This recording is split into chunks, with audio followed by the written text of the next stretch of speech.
इस समय हम कांगड़ा के जसूर में हैं और एक प्रशासनिक अधिकारी से भी आपको हम मिलवाने जा रहे हैं। प्रशासनिक अधिकारी की पारिवारिक पृष्ठभूमि राजनीति से सरोकार रखती है। समाज सेवा अपने क्षेत्र में करवा रहे हैं, लोगों और स्पेशली विद्यार्थियों पर फोकस कर रहे हैं। इसका कारण भी हम आपको बताएंगे। नमस्कार, टिंज भारत देख रहे हैं आप और मैं हूं आपके साथ शिवा भारद्वाज। सब पहला सवाल आपसे ये, समाज सेवा आप कर रहे हैं, 2012 कैडर के आईएएस अधिकारी भी आप हैं। पारिवारिक पृष्ठभूमि राजनीति से सरोकार रखती है। इस समाज सेवा का कारण भी जानना चाहूँगी, क्योंकि लोग कई बार समाज सेवा को किसी अन्य चीज़ से भी जोड़ कर देखते हैं। जी देखिए, समाज सेवा जो है हमारी नज़र में उसका एग्जैक्टली वही मतलब है जो आपको इस शब्द से समझ आता है, समाज की सेवा। इसके अलावा फ़िलहाल ना हमारी इस तरह की कोई इंटेंशन है, ना ही कोई भाव है। मेरे पिताजी का जब देहांत हुआ आज से तकरीबन 1.5 साल पहले, तो उस समय मैंने, आप एक प्रण कह सकते हैं या एक वाव कह सकते हैं, जो मैंने उस टाइम पे लिया था। और उस वाव का सिर्फ़ और सिर्फ एक ही भाव था, एक ही इंटेंशन थी कि उनके नाम को मुझे आगे लेके जाना है। वो जो भी कार्य अपने समय में करना चाहते थे, उन कार्यों को मुझे आगे लेकर जाना है। और जिस भी प्रकार से मैं इस इलाके की, जिस इलाके में उन्होंने अपने जीवन के 40 वर्ष दिए, उसकी सेवा कर सकूं, उसकी सेवा करनी है। तभी आपने रंजीत बख्शी जन कल्याण सभा बनाई। जी, दरअसल ये सभा जो है अब से पहले भी एग्जिस्ट करती थी और इसका नाम तब था क्षत्रिय कल्याण सभा। पापा ने इसको बनाया था, लेकिन हम लोगों ने उनकी देहांत के बाद इस सभा का नाम चेंज करके रंजीत बख्शी जन कल्याण सभा कर दिया। बिकॉज़ मुझे ऐसा लगा कि क्षत्रिय कल्याण सभा, इसको कहना एक बहुत ही कम्युनिटी स्पेसिफिक हो जाएगा और हम लोग किसी भी एक कम्युनिटी को केटर नहीं कर रहे हैं, हम लोग जन कल्याण के लिए काम कर रहे हैं। तो इसलिए हम लोगों ने इनका नाम चेंज किया और नाम के साथ साथ ही हमने पापा का नाम यहाँ पर लगाया। आपने अपनी पोस्ट ग्रेजुएशन मास कम्युनिकेशन में की है। आपको क्या लगता है, आपने जर्नलिज्म की पढ़ाई की है, कितना बेनिफिट वो पढ़ाई आपको आज एक्चुअल फील्ड ऑफ सोसाइटी में दे रही है? आपका एक्सपीरियंस कितना काम आ रहा है? देखिए जी, मास कम्युनिकेशन की जो पढ़ाई है, आई थिंक एक बहुत बड़ा बेनिफिट जो वो आपको देती है वो ये है कि आप हर चीज़ को बारीकी से देखना शुरू कर देते हैं। आप लोग खुद इस बारे में जानते होंगे। क्या है कि अभी अभी मैंने एक कॉन्वर्सेशन के टाइम भी एक शब्द यूज़ किया था और कहा था कि the devil is in the details. और यही चीज़ है जो आज हमारे पॉलिटिकल सिस्टम को, हमारे एडमिनिस्ट्रेटिव सिस्टम को और हमारे जुडिशियल सिस्टम को अपने टोज़ पे रखती है। बिकॉज़ मीडिया आपको ये सिखाती है कि जो भी कोई चीज़ आपको कही जा रही है, उसको सिर्फ फेस वैल्यू पे एक्सेप्ट नहीं कर लेना है। सिर्फ ये नहीं सोचना है कि ये व्यक्ति जो है कोई चीज़ कह रहा है तो हमें इस बात को मान लेना है। एक एक डॉक्यूमेंट को, एक एक कहे हुए शब्द को आपको प्रॉपरली थरोली रिसर्च करना है और उसके बाद ही ये डिसीजन लेना है कि जो कहा जा रहा है वो सत्य है या नहीं है। तो मुझे लगता है कि मीडिया की मेरी इस पढ़ाई ने मुझे इन ग्राउंड रियलिटीज़ के बारे में अवगत कराया। और अब जब हम अलग अलग पंचायतों में जाते हैं, अलग अलग लोगों से मिलते हैं, तो हम ये चीज़ समझने में थोड़े से ज़्यादा बेहतर हो गए हैं कि किसकी दिक्कत क्या है, उसको सुलझाने के लिए सरकार क्या कह रही है और क्या जो सरकार कह रही है वो सच में होगा या नहीं होगा। तो हम जो भी उसमें अपनी तरफ से कर सकते हैं, करने का पूरा प्रयत्न करते हैं। आपने 2006 का एक किस्सा साझा किया था। आपने कहा कि आपके दोस्त ने आपको बताया था कि लोगों को जितनी भी समस्याएं आ रही हैं, उन समस्याओं के पीछे या तो प्रशासनिक अधिकारी जिम्मेदार हैं या फिर सरकार जिम्मेदार हैं। अब आपसे ये भी जानना चाहूँगी, वर्तमान सरकार किस तरह से काम कर रही है और वर्तमान सरकार में आप कमियां कहाँ देखते हैं और आपने उन कमियों को सुलझाने के लिए अपने स्तर पर कितने प्रयास किए, हालांकि समाज सेवा के अलावा अगर हम ग्राउंड रियलिटी को देखें? देखिए, जो मैं प्रॉब्लम्स आपको बताऊंगा उसमें सिर्फ वर्तमान सरकार की ही गलती नहीं है। वो over a period of time जितनी भी सरकारें रही हैं, वही एक स्टेटस को चलता रहा है काफ़ी समय से। फॉर एग्जांपल, एक छोटा सा इशू है, जैसे आपने शगुन योजना के बारे में सुना होगा। शगुन योजना में है कि बीपीएल परिवार जितने भी हैं, उनकी जो बेटियां हैं, उनको शादी के समय 31,000 दिया जाएगा। बहुत से परिवार हमारे पास इस तरह के आते हैं जो बीपीएल में नहीं होते लेकिन फिर भी गरीब हैं। कई लोगों के नाम बीपीएल में इसलिए नहीं डाले जाते बिकॉज़ बीपीएल में नाम डालने का जो प्रोसेस हमने बनाया है कि एक ग्राम सभा होगी, ग्राम सभा में आके वो अपने आप को कंटेंट करेंगे कि हमें बीपीएल में नाम डलवाया जाए और उसके बाद जो पंचायत के प्रधान हैं वो एक कोरम के थ्रू ये डिसीजन लेंगे कि उनको डालना चाहिए या नहीं।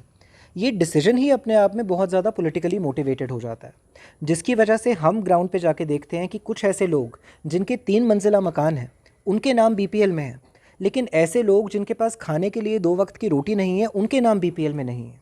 तो जब कोई ऐसा व्यक्ति जिसका नाम बीपीएल में नहीं डाला गया, उसकी बेटी की शादी है, तो क्या वो शगुन योजना का बेनिफिट ले पाएगा? सो ये एक बहुत छोटा सा एग्जाम्पल है ये बताने के लिए कि सरकार की योजनाएं तो बहुत हैं, लेकिन उन योजनाओं को ग्राउंड तक पहुंचाने के लिए आपको बहुत ही बारीकियों से कुछ चीज़ों को मद्देनज़र रखते हुए इस तरह के डिसीजंस लेने पड़ेंगे, जो बहुत अफसोस की बात है कि आज नहीं लिए जा रहे हैं। जब भी इस तरह का कोई केस आता है, उनको रेफ़र कर दिया जाएगा ब्लॉक में, ब्लॉक से वो जाएंगे सब डिवीज़न में, सब डिवीज़न से जाएंगे डिस्ट्रिक्ट में, और वो डॉक्यूमेंट्स के चक्कर में ही इतना फंसे रहेंगे कि अल्टीमेटली उनको यही पता नहीं लग पाएगा कि हम जिस काम के लिए आए थे, मतलब शादी है फॉर एग्जांपल 2 महीने बाद, आपको कम से कम एक 6 महीने लंबा प्रोसेस बता दिया जाएगा, तो ultimately that scheme does not benefit you. Implementation अफसर करते हैं, आप खुद भी एक अफसर हैं, आईएएस अफसर हैं। आपको क्या लगता है हमारी ब्यूरोक्रेसी में सुधार क्या होने चाहिए, स्पेशली अगर आप एक ब्यूरोक्रेट की नज़र से देखें? देखिए क्या है कि ब्यूरोक्रेसी में एक ब्यूरोक्रेट की नज़र से मुझे ऐसा लगता है कि डिसीजन मेकिंग पावर जो है उसमें किसी भी तरह का नंबर 1 डिले नहीं होना चाहिए। अभी क्या होता है कि बहुत सारे जितने हमारे ब्यूरोक्रेट्स हैं वो कोशिश ये करते हैं कि अच्छा आप उनके पास गए, अब फॉर एग्जांपल जब पिताजी की डेथ हुई तो मम्मा की एमएलए पेंशन लगनी थी, उसके लिए मुझे 25 डॉक्यूमेंट्स का एक बहुत बड़ा सा एक लिस्ट दे दी गई कि ये 25 डॉक्यूमेंट्स आप जमा कराइए, उसके बाद होगा। उन 25 डॉक्यूमेंट्स में से एक मैरिज सर्टिफिकेट भी था। अब they got married 48 years ago. उस टाइम पे इस तरह का कॉन्सेप्ट ही नहीं होता था, आप आके पंचायत में रजिस्टर कराते थे और काम ख़त्म हो जाता था। तो आई रियलाइज़ कि अगर उस एक काम के लिए 2 महीने के लिए मुझे ही भागना पड़ेगा, तो what about a common man? अगर उनको किसी भी चीज़ के लिए आगे जाना है तो वो प्रॉब्लम नहीं हो सकती। तो एक ये जो एक डॉक्यूमेंटेशन से ब्यूरोक्रेसी बाउंड हो जाती है, जिसकी वजह से वो एक active decision making case to case basis पे नहीं ले सकती। आई थिंक वो डिले उसकी वजह से जो होता है वो लोगों को बहुत हार्म करता है। और टूरिज्म की दृष्टि से अगर बात करें, कांगड़ा बहुत महत्वपूर्ण है, स्पेशली जसूर की अगर बात करें, हम राजा का तालाब से आ रहे थे, पर्यटन हालांकि यहाँ पर ठीक तरह से डेवलप नहीं हो पाया है। यहाँ के पर्यटन को डेवलप करने के लिए आपके पास क्या प्लान है?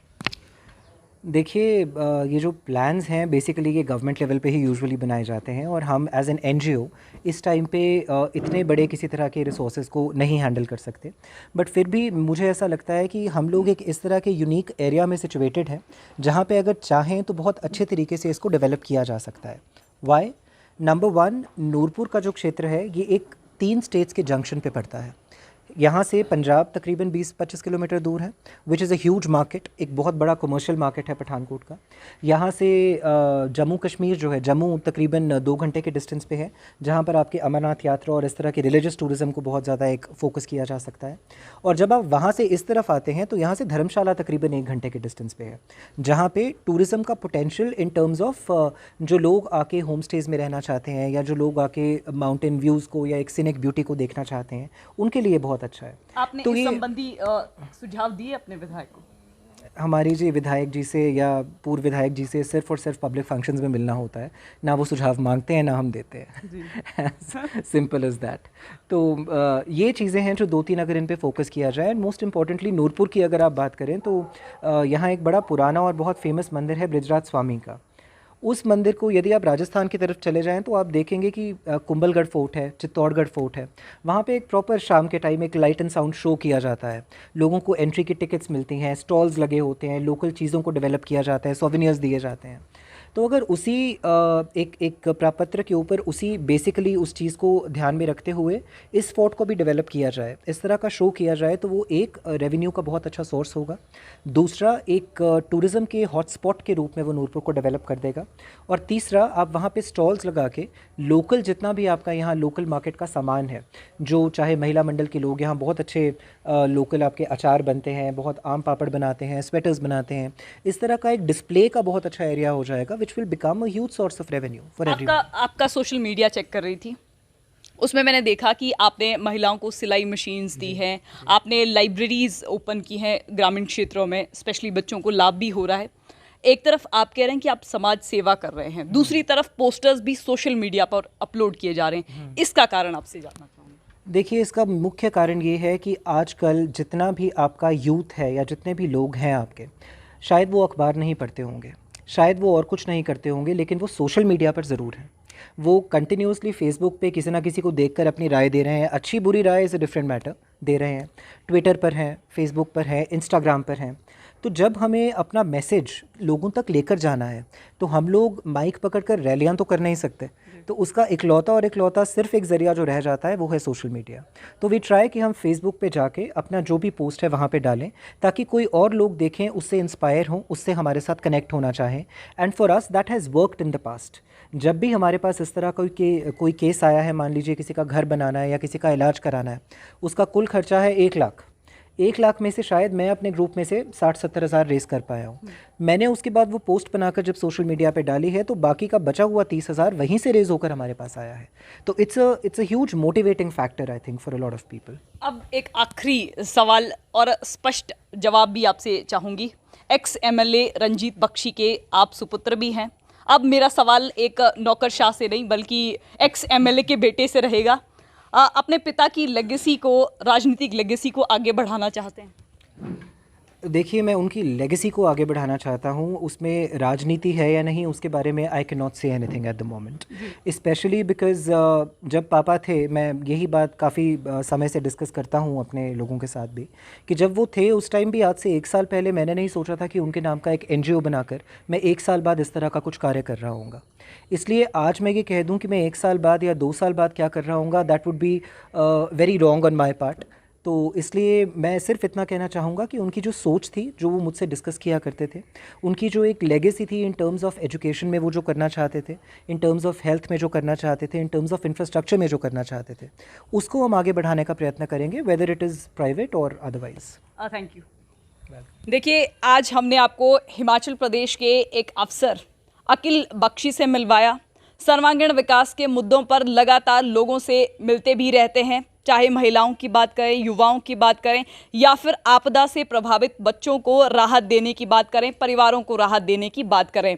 तो कहीं ना कहीं हर एक मुश्किल में अकिल बख्शी लोगों के साथ खड़े होते हैं। हालांकि राजनीति के सवाल पर इन्होंने साफ कहा कि ये तो वक्त ही बताएगा।